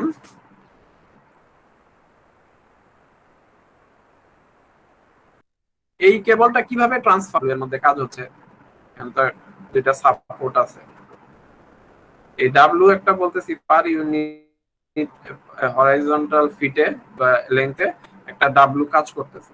এটার কারণে আমরা সর্বনিম্ন পয়েন্টে যে এটা নেমে গেছে কেবলটা, এটা কিন্তু উপরে নিচে নামতে পারে। কেবল তো অলওয়েজ বুঝোই যে সবসময় এটা থাকে, কি বলে, টেনশনে থাকে। এটা চাইলে কিন্তু এটা এদিক ওদিক যেতে পারতো। সেই হিসাবে আমরা বলতেছি যে এটার সর্বনিম্ন নিচে যেটুকু নামছে সেই অংশ, সেটাকে আমরা বলতেছি স্যাগ। মানে স্যাগ মানে ঝুলে পড়ছে কতটুকু, সেটাকে আমরা বলতেছি স্যাগ। ঠিক আছে, আর এই যে এইগুলি ছিল, এগুলাকে আমরা বলি হচ্ছে হ্যাঙ্গার, যেগুলা দিয়ে হ্যাং করে রাখছি আর কি ব্রিজটাকে। ঠিক আছে, আর এই যে টোটাল লেন্থটা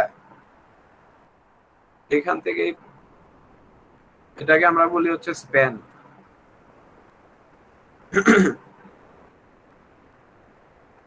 আর আমরা এই পয়েন্টে যে কোনো পয়েন্টেই ধরতে পারি, কিন্তু এই পয়েন্টে ধরে নিছি সর্বনিম্ন পয়েন্ট হচ্ছে স্যাগিং হাইয়েস্ট স্যাগ হয়ে যত নিচে নামে। তো এই পয়েন্টে আমরা একটা এক্সিস ধরি, এটা হচ্ছে এক্স আর এটা হচ্ছে ওয়াই।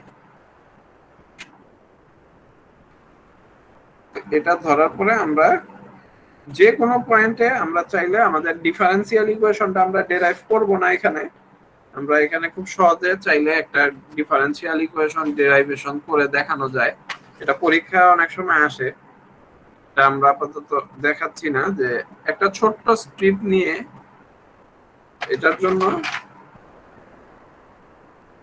ধরো যে লোডটা ধরি, যে এখানে হচ্ছে কি ছোট্ট একটা অংশ, ধরো এটা হচ্ছে ডিএক্স আর এটা হচ্ছে ডিওয়াই। কোন একটা এই কেবলেরই একটা ছোট অংশ নিয়ে আমরা বিবেচনা করতেছি, এটা হচ্ছে ডিওয়াই। তাহলে এখানে একটা টেনশন কাজ করবে এবং এখানে আরেকটা টেনশন কাজ করতেছে। যে যে অ্যাঙ্গেলে আছে সে সেই অ্যাঙ্গেলে। এখানে দেখো এই টোটাল কেবল জুড়ে কিন্তু অ্যাঙ্গেলটা চেঞ্জ হচ্ছে। এখানে যে অ্যাঙ্গেল, এখানের অ্যাঙ্গেল তো সেম না, এখানের অ্যাঙ্গেল তো হরাইজন্টাল ট্রুলি, এখানের অ্যাঙ্গেল তো এইরকম। তার মানে অ্যাঙ্গেল কিন্তু প্রতিনিয়ত চেঞ্জ হচ্ছে। ডিওয়াই বাই ডিএক্স এর উপর ভিত্তি করে আমাদের কিন্তু অ্যাঙ্গেল রেগুলারলি চেঞ্জ হচ্ছে।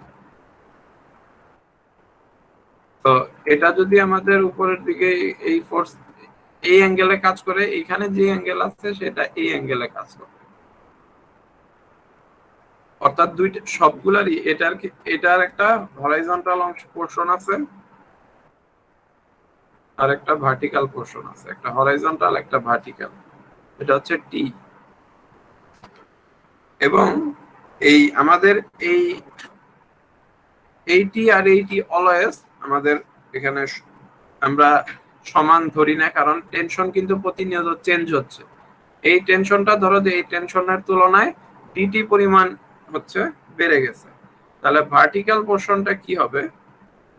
ভার্টিক্যাল পোরশনও ভি প্লাস ডিভি পরিমাণ বাড়ে, এইচটা ধরো এইচ প্লাস ডি এইচ পরিমাণ বাড়ে। এটাকে কনসিডার করেই ফর্মুলাগুলো চলে আসে যে যে কোনো পয়েন্টে টি হচ্ছে কি তার ওই পয়েন্টের হরাইজন্টাল যে কম্পোনেন্ট এবং ভার্টিক্যাল কম্পোনেন্ট তার স্কয়ারের সামেশনটাই হচ্ছে ওই পয়েন্টের টি এর ভ্যালু। এটা আমরা জানি। ঠিক আছে, তো এই টিটা কখন ম্যাক্সিমাম হবে বলতো? এই টি এর টেনশনটা ম্যাক্সিমাম হয় কোথায়? ডেরাইভেশন করে যদি আমরা যাই তাহলে সর্বশেষ যেটা আমরা জানতে পারবো যে টি এর ম্যাক্সিমাম ভ্যালু অকার করে হচ্ছে সাপোর্টে, টি ম্যাক্স অকার করে হচ্ছে এট সাপোর্ট। কোন সাপোর্টে? যদি দুইটা সেম হাইটে থাকে তাহলে দুই সাপোর্টেই টি ম্যাক্স কাজ করবে,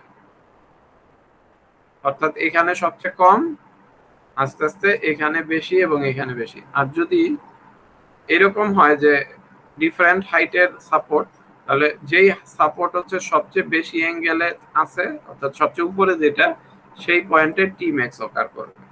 এখানেরটাও টি ম্যাক্স বলি, কিন্তু এই টি ম্যাক্স এর চেয়ে এই টি ম্যাক্স বড়।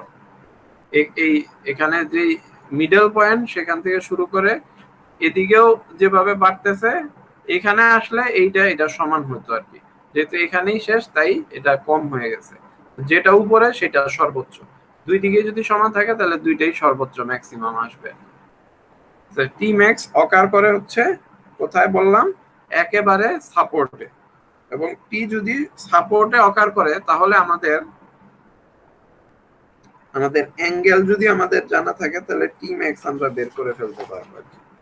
টি ম্যাক্স এর ভ্যালু এটা এভিডেন্ট, ঠিক আছে? এটা আমরা যেহেতু ডেরাইভেশন করতেছি না তাই তোমাদের আপাতত একটু মুখস্থ রাখো। টি ম্যাক্স এর ভ্যালু হয় হচ্ছে এইচ স্কয়ার প্লাস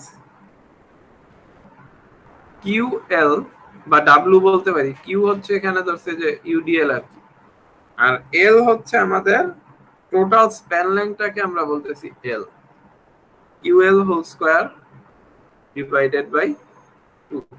এটা হচ্ছে আমাদের টি ম্যাক্স এর ভ্যালু, ঠিক আছে? আর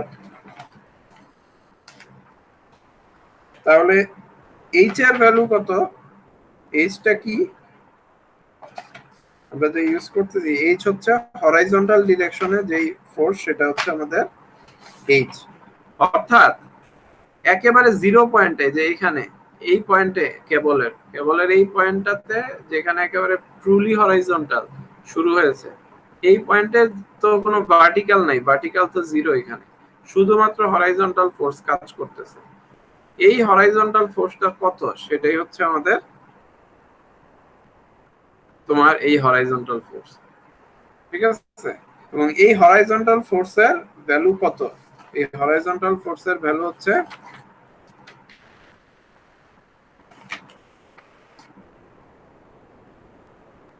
এই হরাইজন্টাল ফোর্সের আমরা যে ভ্যালু নেই এটারও ফর্মুলাটা একটু মনে রাখো, আসতে পারে।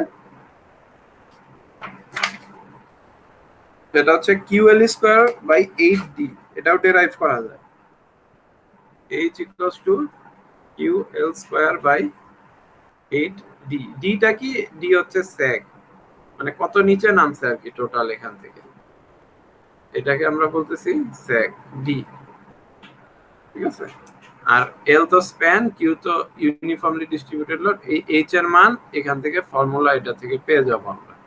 টি ম্যাক্স পাবো এইচ স্কয়ার প্লাস কিউএল বাই 2 হোল স্কয়ার থেকে পাবো সর্বোচ্চ টি এর ভ্যালু কত, এটা আমরা এখান থেকে পেয়ে যাব। আর আমাদের লাগে হচ্ছে এই এস ম্যাক্স আর কি।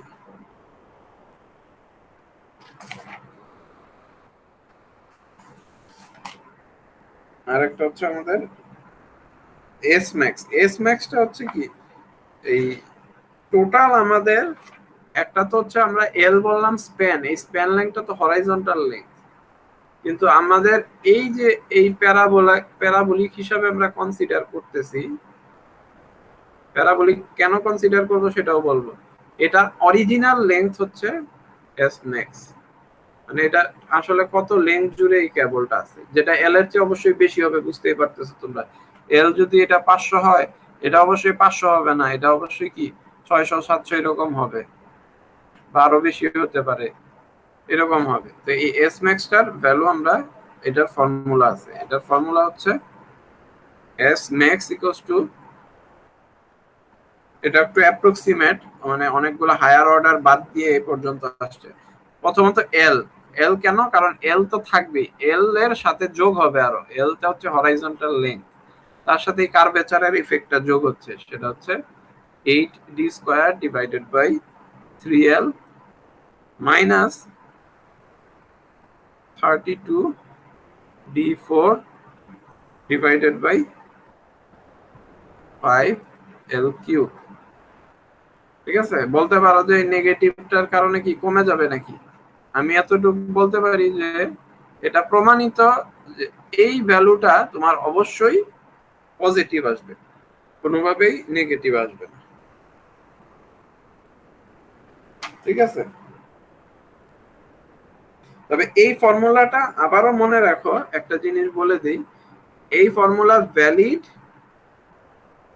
ওয়েন সাপোর্ট গুলা একই লেভেলে যখন থাকে, দুইটা এট সেম লেভেল, এই ক্ষেত্রে এই ফর্মুলাটা অ্যাপ্লাই করবে। অন্য ক্ষেত্রে এই এস এর ফর্মুলা ইউজ করবো না আমরা, তাহলে ভুল চলে আসতে পারে, কম বেশি হয়ে যাবে, অ্যাপ্রক্সিমেশন যেহেতু এখানে আছে, হায়ার অর্ডার বাদ দিয়ে দিয়েছি সেই কারণে। ঠিক আছে, টি ম্যাক্স তো এত বললাম, তাহলে টি মিন কত? টি মিন অবশ্যই এই যে এইচ এর সমান, এইচটাই হচ্ছে টি মিন, অর্থাৎ যখন কোনো ভার্টিক্যাল ফোর্স নাই, এই যে মানে টি হচ্ছে কি, টি তো অলওয়েজ কি H square plus V square, তো এইচ তো অলওয়েজ থাকবে, এইচটা constant, in fact H constant always. কারণ এই যে আমরা যে যে কোনো জায়গায় বলো যে হরাইজন্টালটা কিন্তু অলওয়েজ ব্যালেন্স করে ফেলে, কিন্তু তোমার এই ভি ভি যেটা, এটা যদি জিরো হয়ে যায় তখন কিন্তু সর্বনিম্ন হয়ে যাবে টি, এবং তখন এটা এইচ স্কয়ার রুট করলে এইচ হয়ে যায়। তো টি মিন হচ্ছে এইচ, টি ম্যাক্স এর ফর্মুলা দেখিয়েছি, এস ম্যাক্স এর ফর্মুলা দেখিয়েছি, এল এইচ এর ফর্মুলা দেখিয়েছি। এখন আমি বলবো যে কখন আমি এই ফ্লেক্সিবল কর্ডকে প্যারাবোলিক কর্ড হিসাবে ইউজ করব। যখন আমাদের আমাদের ফর্মুলাটা হচ্ছে, যখন আমাদের স্যাগ যদি বলে দেওয়া হয় যে sag is equals to less than or equals to 5% of the span, অর্থাৎ এই যে স্যাগিং হয়েছে, যে ডি এর ভ্যালুটা, এটা যদি এই স্প্যান লেংথের 5% হয়, অর্থাৎ ডি ইকুয়ালস টু যদি 0.05 এল হয় বা এর চেয়ে কম হয়, তখন আমরা এটাকে এই প্যারাবোলিক কর্ড হিসাবে ট্রিট করে ম্যাথ করতে পারবো, আদারওয়াইজ এটা হয়ে যাবে ক্যাটেনারি, এবং ক্যাটেনারির জন্য কিন্তু আমাদের আলাদা ফর্মুলা আছে। ক্যাটেনারির জন্য ফর্মুলা কিন্তু একেবারে ডিফারেন্স, কারণ প্যারাবোলিক কর্ডটা অ্যাজিউম করে করলে মোটামুটি রেজাল্ট কারেক্ট আসবে, অরিজিনালি তো এটা ক্যাটেনারি। তো প্যারাবোলা ধরতেছি কারণ ইকুয়েশনটা তুলনামূলক সহজ এবং সহজে করা যায়, তাই আমরা প্যারাবোলিক কর্ড দিয়ে করে ফেলি। ক্যাটেনারি ইকুয়েশন ডেরাইভেশন এগুলো আসে অনেক সময়, কিন্তু আমরা ওইদিকে আপাতত যাচ্ছি না।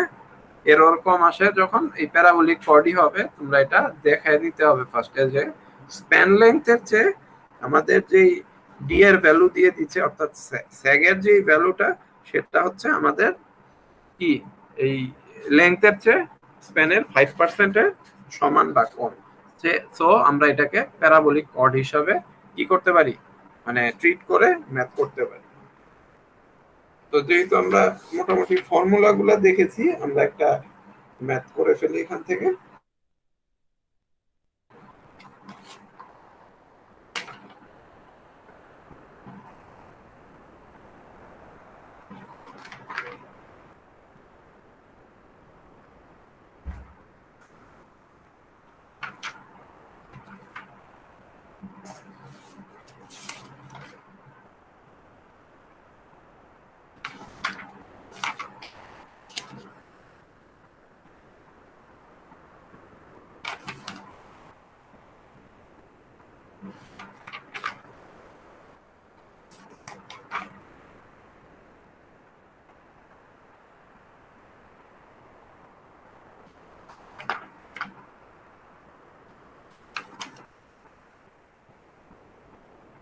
আচ্ছা, আমি এটা 5% না, ঠিক আছে, এটা হচ্ছে 10% এর চেয়ে কম হলেই এটা তোমার হচ্ছে এই প্যারাবোলিক কর্ড হিসাবে ট্রিট করতে পারবো। মানে এটা 0.5 না, এটা 1 এল এর কম হলেই এটা প্যারাবোলিক কর্ড হবে। বাট যদি ক্যাটেনারি হবে কখন, যখন ডিটা গ্রেটার দেন 0.1 এল হয়ে যাবে তখন, মানে 10% আর কি, 5% না, কেমন? তাহলে আমরা একটা ম্যাথ করে ফেলি। ম্যাথ প্রবলেমটা হচ্ছে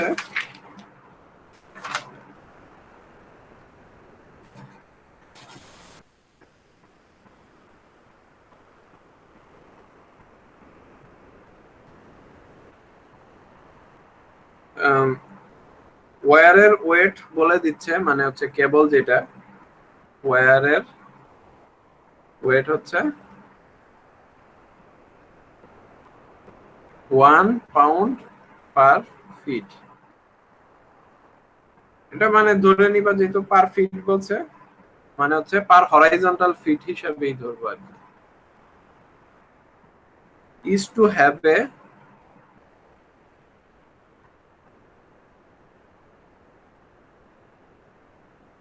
to have a sag of 10% of the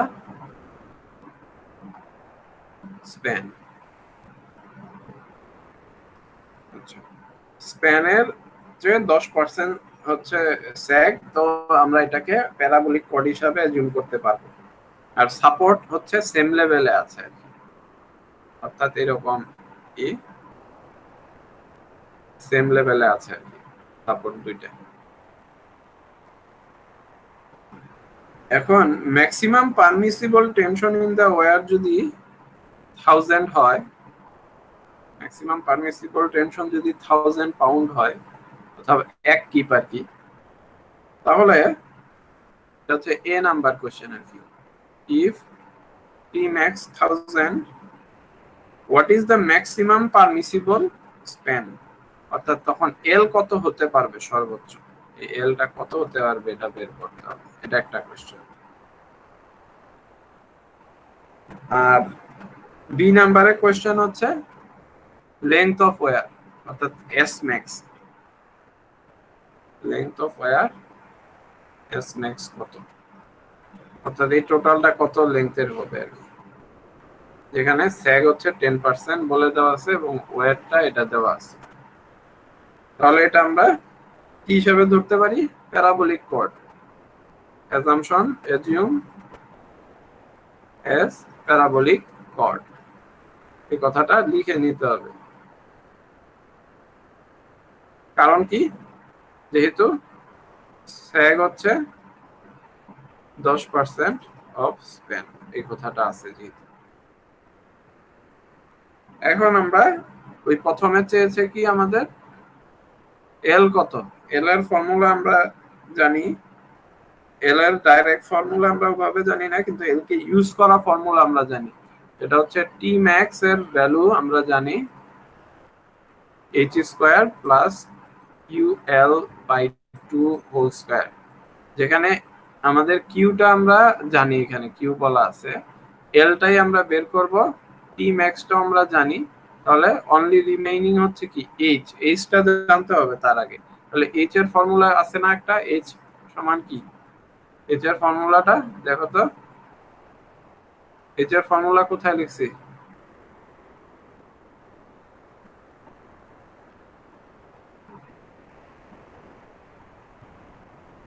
H equals to Q square L square by 8d, 8D. এই Q L square by 8d। মানে এটা এখানে যদিও এখানে এল জানি না, তারপরেও এইটা এখানে ইউজ করতে পারবো, কারণ এল একটা ফ্যাক্টর চলে আসবে, বের করতে পারবো। কিউ ইকুয়ালস টু 1, যেহেতু আমরা এখানে কিপে নিয়ে নিচ্ছি, ডাইরেক্ট ভ্যালুটা আমাদের কিপে নিয়ে নিচ্ছি, যাতে আমাদের ক্যালকুলেশনে আর একটু, না না কিউ তো পাউন্ডেই, সো 1 পাউন্ড এটা থাকবে, কিপে নিচ্ছি না, কারণ আমাদের 1 পাউন্ড পার ফিট বলা আছে, 1ই নেই। এল এর ভ্যালু হচ্ছে এল স্কয়ার, আর 8d হচ্ছে স্যাগ, স্যাগটা আমরা জানি, এই যে বলে দিছে sag equals to D equals to 0.1 of L. তাহলে 0.1 অফ এল হিসাবে আমরা নিতে পারি। তাহলে এল এল কাটা গেলে আমাদের থাকবে হচ্ছে 1 পয়েন্ট, এটা 1.8 না, তাহলে হবে হচ্ছে 1.25 হবে বোধহয় এল। এটাকে আমরা এখন বসাই দিই। টি ম্যাক্স হচ্ছে কত ছিল, টি ম্যাক্স আমরা কত বলছি 1000। তাহলে 1000 ইকুয়ালস টু, এই যে এখানে 1000 equals to root over 1.25 L whole square plus Q এর value 1 into L divided by 2 whole square. তাহলে 1000 ইকুয়ালস টু কত হয়, 1.25 কে স্কয়ার করলে কত আসে,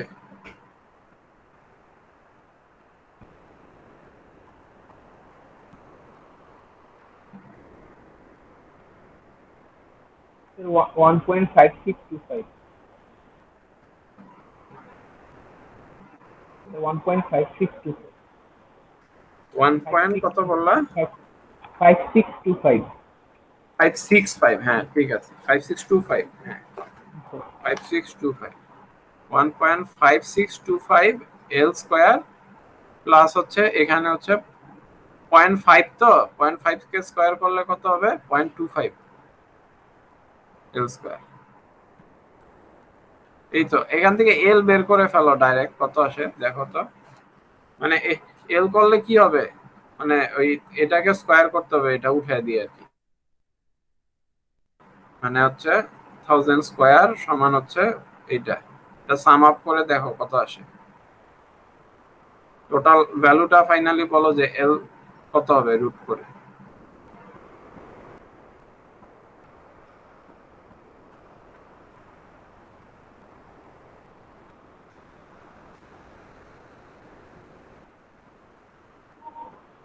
The 742.78.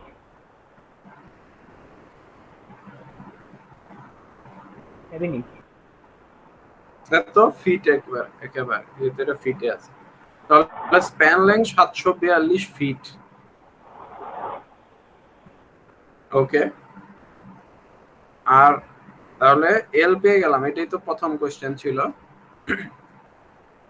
এস ম্যাক্স কত, এক্স ম্যাক্স এর ফর্মুলাটা আমরা জানি, যেহেতু সেম লেভেলে আছে সেই ফর্মুলাটা নিতে পারি, যেটা যখন সাপোর্ট সেম লেভেলে থাকে তখন এই formula L plus 8d square by 3l minus 32d4 by 5l cube, এটাই আমরা এখানে আবার ইউজ করি। বি তে আমরা বলবো এস ম্যাক্স, এস ম্যাক্স বের করছি L plus 8d square divided by 3l, কত লিখেছিলাম minus 32. 32d to D the to the power power 4. 4 5l cube. তাহলে এল এর ভ্যালুটা জানি আমরা এত, আর ডি এর ভ্যালু আমরা কত, আচ্ছা ডি টা বের করে ফেলি, ডি তো হচ্ছে 0.1 এল, তার মানে হচ্ছে 74.27 হবে আর কি ফিট ডি এর ভ্যালু। তাহলে এটাও জানি এটাও জানি, এটা বসে একটু বলো তো কত আসে ক্যালকুলেট করে। এল জানি আর ডি জানি।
কত আসে?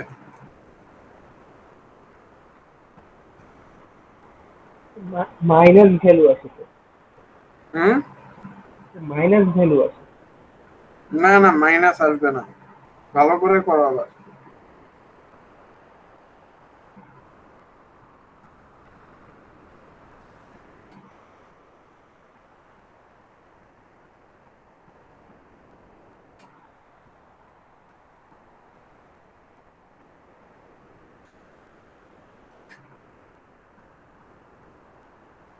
এটা কেন মাইনাস আসবে না তোমরা এমনি বুঝতে পারবা। এই যে এটা 8 না, এখানে তো ডি তো এল, অর্থাৎ 0.1 square divided by 3 into L.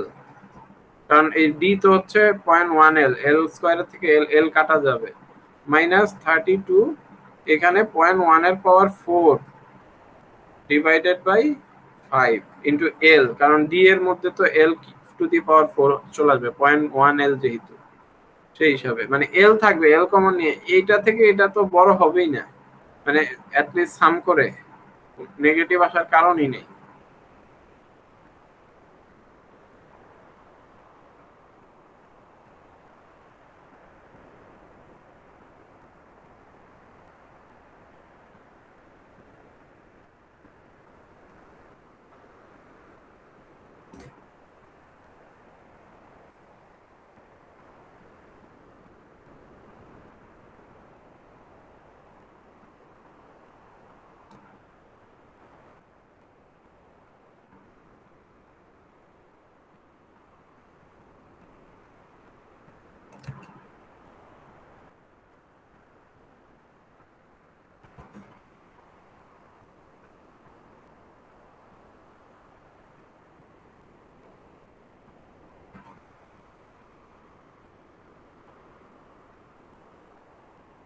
Seven six two point zero six 762 জি স্যার, 0.06। 762.04। জি স্যার, এবার 04 আসছে স্যার। এরকম ধরো, ঠিক আছে, এটাই ঠিকই আছে, এটাই আসবে। এবং এটা দেখো অবশ্যই এই এল এর চেয়ে কিন্তু বড়, এল এর চেয়ে বড় হতেই হবে, কারণ এটা তুমি চেক দেওয়ার একটা উপায় যে তোমার ক্যালকুলেশন ঠিক আছে কিনা। এল এটা হলে এই, এটা তো এস হচ্ছে এটা, এই লাইন তো অবশ্যই তোমার এল এর চেয়ে বড় হতেই হবে, কোনোভাবে এল এর চেয়ে ছোট হতে পারবে না এটা, কারণ শর্টেজ ডিসটেন্স এল। তো এটা আমাদের একটা চেক দেওয়ার উপায়। এবং এবং খেয়াল করে দেখো যে খুব কাছাকাছি হওয়াতে, মানে কাছাকাছি মানে কি এই স্যাকটা কম হওয়াতে অনেক, এটা এই এস এর ভ্যালুটা এল এর খুব কাছাকাছি আর কি। এবং এই কারণেই প্যারাবোলিক কর্ড হিসাবে করতে পারছি, আর নাইলে কিন্তু ক্যাটেনারির ফর্মুলা ইউজ করতে হতো। ঠিক আছে, তো তোমাদের পরীক্ষায় যেহেতু বলেই দিছি যে প্যারাবোলিক কর্ড ছাড়া দিব না, কিন্তু লিখে দিতে হবে যে যেহেতু স্যাগ এত প্যারাবোলিক কর্ড। আর কোনো কারণে যদি মনে করো যে প্যারাবোলিক কর্ড না হয়ে দেখাচ্ছে 10% এর বেশি, তাহলে বুঝবা যে ম্যাথে ভুল, যেহেতু আমি প্যারাবোলিক কর্ডের বাইরে দিব না, মানে তোমরা করতেছো ভুল করে। আদারওয়াইজ মানে এটা প্যারাবোলিক কর্ড হিসাবেই আমি এক্সামে দিব ইনশাআল্লাহ। আজকের রেকর্ডিংটাও আমি তোমাদেরকে দিয়ে দিব, আগের দিনের রেকর্ডিংও দিয়ে দিব।